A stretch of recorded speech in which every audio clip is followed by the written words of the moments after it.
রাজধানী মোহাম্মদপুরের শাহজাহান রোডে নিজ বাসায় মা ও মেয়েকে জবাই করে হত্যার ঘটনা ঘটেছে। পুলিশ জানায় সকাল 10:30টার দিকে খবর পেয়ে ঘটনাস্থলে এসে গৃহকর্ত্রী লায়লা আফরোজের রক্তাক্ত অবস্থায় মৃত পাওয়া যায়। তার আগেই মেয়ে নাফিজাকে মুমূর্ষু অবস্থায় হসপিটালে নিয়ে যান স্বজনরা। পরে কর্তব্যরত চিকিৎসক তাকে মৃত ঘোষণা করেন। এ ঘটনার পর ঘটনাস্থলে ছুটে আসেন আত্মীয় স্বজন ও প্রতিবেশীরা। তাদের অভিযোগ, এ ঘটনায় জড়িত থাকতে পারে গৃহকর্মী। পুলিশ বলছেন, সিসিটিভি ফুটেজ পর্যালোচনা করে অভিযোগটি খতিয়ে দেখা হচ্ছে। সার্বিক বিষয় নিয়ে আমরা এখন কাজ করছি। আমরা দুটি লাশ পেয়েছি, এখানে একটি মেডিকেলে। তো আমরা দুটি লাশের সুরতাল করার পরে সেটি পোস্টমর্টমের জন্য যথাযথ ব্যবস্থা গ্রহণ করব।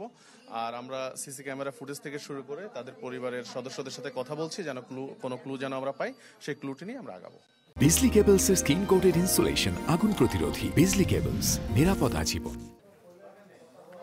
রাজধানী মোহাম্মদপুরে মা মেয়েকে গলা কেটে হত্যার অভিযোগে রহস্য উদ্ঘাটনে কাজ শুরু করেছে পুলিশ। এ বিষয়ে আরও জানাতে আমাদের সাথে যোগ দিচ্ছেন সুলতান মাহমুদ আরিফ। আরিফ, আপনি ওখানকার কি পরিস্থিতি জানাবেন? অনেকখানি বলেছেন, পুলিশ সিসিটিভি ফুটেজ দেখার সুযোগ পেয়েছে কিনা এখন পর্যন্ত, এইটুকু জানাবেন।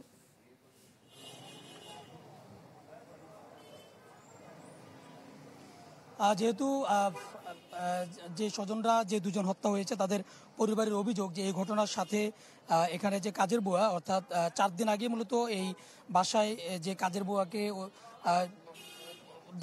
অভিযোগ করা হচ্ছে, সেই কাজের বুয়া, তার নাম হলো আয়েশা। তিনি মূলত 4 দিন হয়ে এ বাসায় তিনি কাজ নিয়েছেন, তাকেই মূলত সন্দেহ করা হচ্ছে পরিবারের পক্ষ থেকে।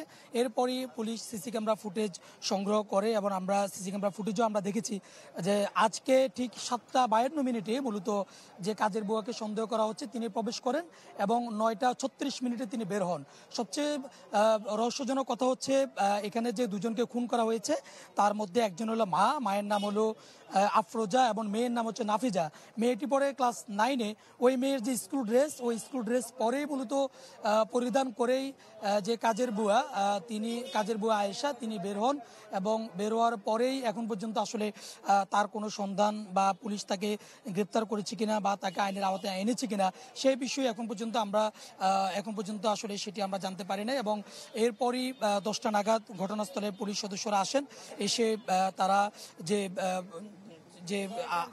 লায়লা আফরোজ তাকে ঘটনাস্থলে এসে তার রক্তাক্ত অবস্থায় তার মৃতদেহ পান এবং এর আগে নাফিজা, অর্থাৎ ক্লাস 9-এ পড়ুয়া, তাদের যে সন্তান নাফিজাকে এখানকার যারা রয়েছেন তারা রক্তাক্ত অবস্থায় স্বজনরা হসপিটালে নেন এবং সেখানে দায়িত্বরত যারা রয়েছেন চিকিৎসক তারা মৃত ঘোষণা করে।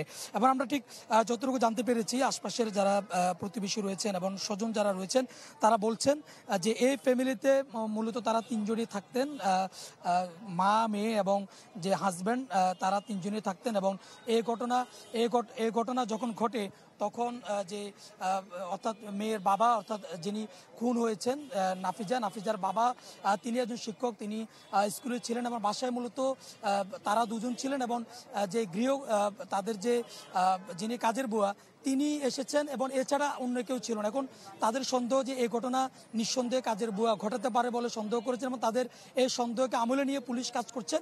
তদন্ত করার পর আসলে জানা যাবে যে তাদেরকে হত্যার পিছনে কারা জড়িত রয়েছেন। তবে যে দুটো মরদেহ ইতিমধ্যে ময়নাতদন্তের জন্য পুলিশ নিয়ে গেছে হসপিটালে। আরিফ, আপনাকে ধন্যবাদ। রাজধানী মোহাম্মদপুরে মা ও তার কন্যা সন্তান হত্যাকাণ্ডের শিকার হয়েছে, সে বিষয়ে সবশেষ আপডেট দিচ্ছিলেন সুলতান মাহমুদ আরিফ।